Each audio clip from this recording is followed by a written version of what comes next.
So it's important for us. People have been pointing out, people like Marjorie Taylor Greene have been saying, we don't have any money for baby formula, but we could do $40 billion to prolong a war. There's something morally rotten about where our country is going, folks. And it's not a spectator sport. I know so much of what we do. We go to church and we watch a spectator sport usually. There's no real participation except for fill out the friendship card. Okay, that's fine. You go to a sports game, you're a spectator. You watch TV, you watch YouTube, you watch TikTok or whatever, you're just a spectator. I get to watch. No, you are not a spectator. You are a participant in the reality of our culture today. And the choices you make, do not ever think that you don't have an influence. Because we're all told, because of the TV era, that we all got to be TV stars to have an influence, and that's just not true. It's not realistic, and it's not how things actually change.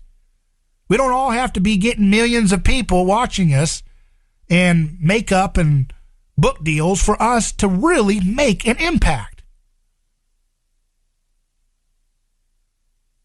You can make an impact.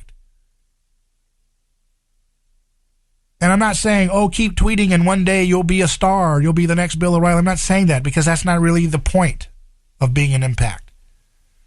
The point is you tell the truth, and other people, when they see the truth lived out and articulated, will want to imitate that truth. And you live the truth. When someone's rude to you, try as much as you possibly can to see things from their perspective, to see things from their mother's perspective when they were a kid, and realize that they know not what they do half the time, most of the time. We all know not what we do, and don't be insulting back at somebody. It's a simple principle. Just because somebody else is doing it doesn't make it right that you do it too. Just because the left is nasty, I know that I've got people on the right that'll tell me all day long I'm wrong for saying this.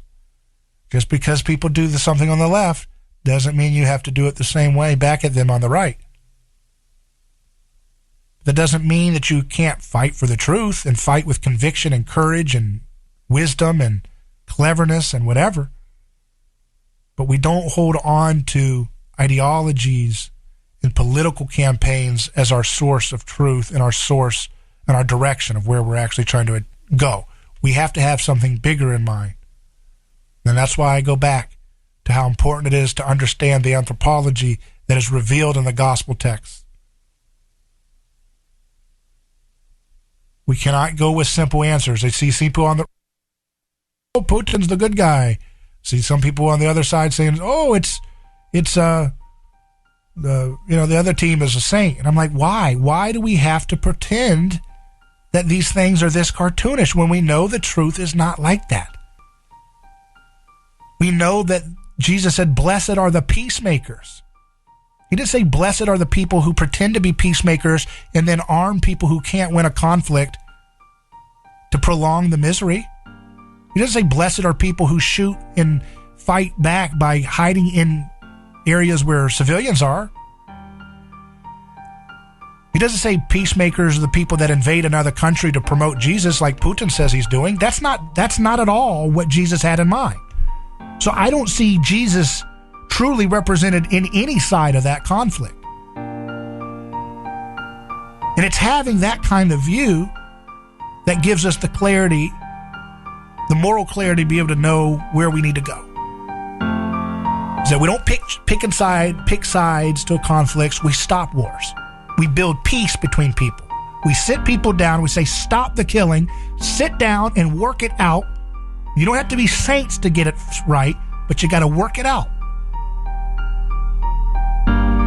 Instead, many people build their careers trying to perpetuate an old form. Some to achieve catharsis and peace for the. And that's why so many shows will not tell you what I'm telling you. They'll tell you this team's good or that team's good and let's beat this team. Or they'll tell you this war is the good one to support, this other war is the bad one. But we can't just tell the truth. God desires mercy, not sacrifice. If you want to sacrifice your fear of your neighbor, sacrifice your own comforts, sacrifice your own cozy living, and live truthfully, lovingly, nonviolently.